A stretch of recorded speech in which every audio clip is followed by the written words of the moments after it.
wabarakatuh.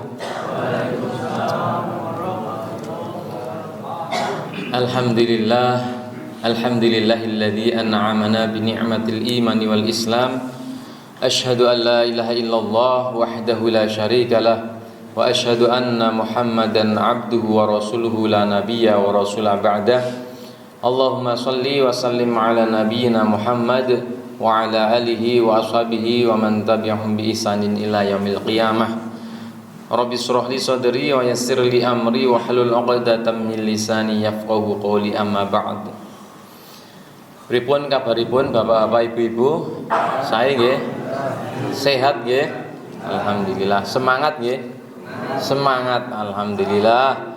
Monggo langkung rumiyin boten kendat-kendat kita tansah munjuhaken raos puji syukur wonten ngarsanipun Allah Subhanahu wa taala, Zat yang telah memberi kita berbagai macam kenikmatan yang sangat luar biasa sekali. Nikmat kesehatan, nikmat kesempatan, umur panjang, dan tentunya nikmat iman dan Islam ya. Dengan nikmat ini maka kita menjadi orang yang beruntung. Dengan sehat ya, dengan kesempatan itu kita menjadi orang yang berbahagia di dunia. Dan nikmat yang paling besar nanti yang akan kita rasakan di akhirat yaitu nikmat iman dan Islam kita, Masya Allah. Maka kita insya Allah termasuk orang-orang yang mendapatkan nikmat dunia dan akhirat. Allahumma amin. Salawat serta salam semoga tetap tercurah terlimpah kepada utwah hasanah kita Rasulullah Muhammad Sallallahu Alaihi Wasallam. Dengan kita memperbanyak sholawat sebagai tanda bukti cinta kita kepada Rasulullah, dan juga kemudian mengikuti petunjuk beliau, mengikuti sunnah-sunnah beliau, ini akan menjadi hujah kita nanti bahwa kita termasuk umat beliau yang insya Allah akan mendapatkan syafaat beliau di yaumul akhir. Allahumma amin. Bapak Ibu jamaah rahimakumullah, kita sudah memasuki puasa keberapa ini ya? 10 atau 9 apa 10 nih ya? Malam ke-10 napa ke-9? Masya Allah ya. Tidak terasa perjalanan Ramadan kita sudah di 10 hari pertama gitu. Dari 10 hari itu tentunya kita mengevaluasi, mengintrospeksi, bermuhasabah apa yang telah kita dapatkan. Nah, dari puasa kita yang sudah kita lalui. Ini penting Bapak Ibu jamaah rahimakumullah. Ya, agar tujuan dari puasa itu sebagaimana yang Allah sebutkan di dalam surat Al-Baqarah gitu, 183, di akhir kalimat, di akhir ayat itu Allah menyebutkan dengan kalimat la'allakum tattaqun. La'alla pakai kata la'alla itu maknanya napa? La'alla itu maknanya ada harapan, ya, ada sesuatu harapan agar kamu itu menjadi orang yang bertakwa. Nah, jadi di sini Allah Subhanahu wa taala menjadikan Ramadan itu sebagai sarana untuk kita menjadi orang yang bertakwa. Tidak menjamin memang, ya, tidak menjamin ketika seseorang itu bertemu dengan Ramadan otomatis dia menjadi orang yang bertakwa, tidak. Karena Allah memang menggunakan kalimat la'alla agar kalian itu menjadi muttaqin. Nah, maka penting di sini untuk kita senantiasa mengintrospeksi, mengevaluasi diri kita selama kita itu berjumpa dengan Ramadan, kita sudah melakukan puasa Ramadan khususnya, itu ada perubahan apa yang telah ada dalam diri kita. Ya. Tidak hanya sekedar perubahan fisik mawon nggih Pak nggih. Atau Ibu mungkin wah aku wis mundak kuri kayane, wis mundak langsing. Mboten, tetapi yang lebih penting dari itu adalah ada perubahan secara rohani kita. Ya, dari puasa yang sudah kita jalani menika.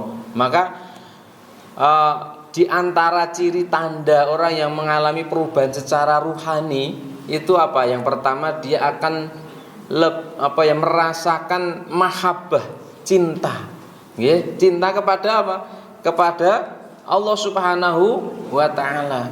Karena ini merupakan dasar utama ketika kita melaksanakan perintah-perintah Allah gitu, dan menjadi dasar utama kita itu nanti akan termasuk orang yang akan dimuliakan ya derajat kita di sisi Allah. Karena para ulama diantaranya Ibnu Qayyim al-Jauziyah itu menyebutkan seseorang ketika ingin meraih derajat yang tinggi di sisi Allah itu minimal ya harus memiliki tiga perkara yang merupakan amalan hati. Yang pertama adalah mahabbah, yang kedua adalah roja atau berharap kepada Allah, yang ketiga adalah khauf atau rasa takut. Nah, ini tiga unsur ini diibaratkan oleh beliau itu sebagaimana seekor burung, yang bisa terbang tinggi, membumbung tinggi. Karena apa? Yang mahabbah itu merupakan kepalanya, dan kemudian khauf roja itu merupakan kedua sayap burung tadi itu. Maka ketiga unsur itu harus ada. Kalau salah satu dari ketiganya ini tidak ada atau bahkan ya mungkin cacat atau hilang, maka ya sebagaimana seekor burung tadi tidak bisa terbang, atau bahkan kalau kepalanya hilang ya mati. Ya kan seperti itu. Maka ketika kita mau meraih derajat yang tinggi, ya sebagaimana yang tadi disebutkan, na'allakum, agar kalian menjadi orang yang muttaqin, karena derajat paling tinggi di sisi Allah yang paling mulia itu napa? Derajat takwa, orang yang bertakwa. Inna akramakum indallahi atqakum, sesungguhnya yang paling mulia di sisiku, di sisi Allah adalah mereka orang yang bertakwa. Nah, dan kata Rasulullah, at-taqwa hahuna, sambil menunjuk dada beliau. Takwa itu tempatnya di dalam dada kita, hati kita. Maka yang pertama sifat yang harus kita miliki adalah al-mahabbah, rasa cinta. Cinta niku napa, Pak? Tresno ini napa, Pak? Cinta. Dibolak-balik ya padha. Mahabbah nek bahasa Arabipun ya. Niku suatu perasaan yang akan membuat diri kita itu senang. Ya, kalau di dalam tubuh kita itu ada hormon endorfin gitu ya, itu akan mengeluarkan itu dan merasakan kita itu senang sekali. Dan kalau sudah merasakan senang, apapun penderitaan, rasa sakit, rasa pahit itu akan menjadi manis. Ya, sesusah apapun akan menjadi mudah. Nah, kelihatannya wah repot, kelihatannya harus berjuang dan sebagainya. Tapi kalau ada dasar cinta di dalamnya, masya Allah, akan terasa ringan, akan terasa mudah untuk kita kerjakan. Itu kalau kita mencintai, dasar cinta. Dan begitulah seperti halnya kita mencintai kepada Allah Subhanahu wa taala. Wong kita cinta kepada pasangan kita kan seperti itu juga nggih Pak nggih. Jenengan zaman nem-neman nih, wah pas ngerayu niku kan, wah aku tresno tenan lho karo kowe lahir batin pokok men. Nah, ning sing ibu-ibu ya ngerti ming gur ngono ki tok ming bel gedes ngono. Nek ora ana buktine. Nah niki maka yang penting dari rasa cinta atau mahabbah itu dia dikatakan betul-betul cintanya tulus, cintanya besar itu ketika ada bukti berupa napa Pak? Bu, pengorbanan. Nah, gitu nggih. Jadi nek ora ana pengorbanan, walaupun kita nyebut wah jenenge atau menyatakan cintanya itu sedina ping 70. Nah, ming bel gedes gitu nggih, ming gombal mukio. Nah, gini maka harus ada pengorbanan di situ. Itu bukti cinta. Ya, jadi kita korbankan apa yang kita miliki. Jadi jenengan riyen ngeten to Pak nggih. Ketika pendekatan PDKT niku nggih, apapun yang diinginkan oleh yang kita cintai itu pasti akan kita turuti, walaupun kita ya ibaratnya lagi bali kerja kesel-kesel kon ngampiri kon ngeterke ning pantai misale, kon nukoke bakso ora duwe duit padahal direwangi utang. Lah niku nek tresno cinta wis seneng banget pokok men. Maka kepada Allah pun demikian Bapak Ibu sekalian. Harusnya kita itu ya masya Allah mencintai Allah Subhanahu wa taala itu harus ditempatkan di tempat yang paling tinggi. Karena kita mencintai zat yang memang pantas untuk kita cintai. Ya Allah, masya Allah perhatian Allah, kasih sayang Allah kepada kita.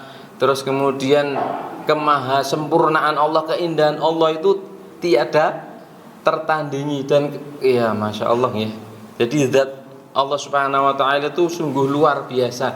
Maka kalau kita mengenal Allah secara detail, secara ya dari ciptaannya saja ya, dari ciptaannya Allah yang maha sempurna menika, kita akan betul-betul nanti akan tumbuh dalam diri kita itu rasa cinta. Nah, maka untuk membuktikan kecintaan, kalau kita ngaku cinta kepada Allah ya menika, ya siap kita berkorban baik tenaga, waktu, harta kita maupun bahkan nyawa kita. Itu sebagai bukti kalau kita cinta kepada Allah. Nah, dari Ramadan kita ini, puasa yang kita kerjakan sudah berapa hari menika itu sudah belum tumbuh rasa cinta kita kepada Allah, terpupuk kembali yang mungkin 11 bulan kemarin itu agak ya tersampingkan atau sudah agak terkikis ya. Maka dengan Ramadan menika, puasa ini akan seharusnya kita menumbuhkan rasa cinta menika dengan bukti bahwa kita siap berkorban. Padahal nggih niku wong nggih Allah Subhanahu wa taala itulah memberikan kita suatu yang sangat luar biasa kepada kita. Kita dihidupkan oleh Allah, dilahirkan ke dunia ya, dari bayi tidak memiliki apa-apa ya, dibekali dengan pandangan mata dan hati sebagai bekal hidup kita.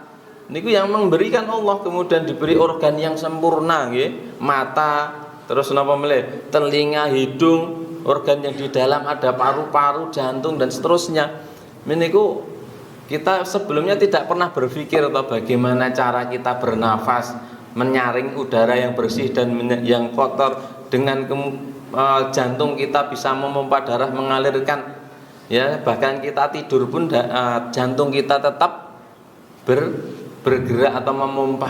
Masya Allah, ini adalah kasih sayang Allah kepada hambanya, cintanya kepada Allah. Maka ya sudah sewajarnya dan sepantasnya saukur ini awake dhewe niku nggih tresna karo Gusti Allah, dan kita jadikan tresna kita, cinta kita kepada Allah niku di atas segala-galanya, bahkan di atas diri kita sendiri, orang tua kita, pasangan kita, anak istri kita dan seterusnya.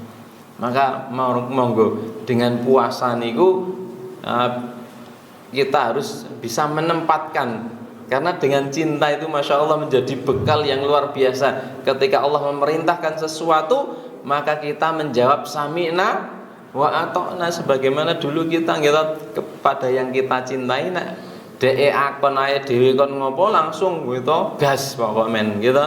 Maka harusnya demikian juga kita kepada Allah.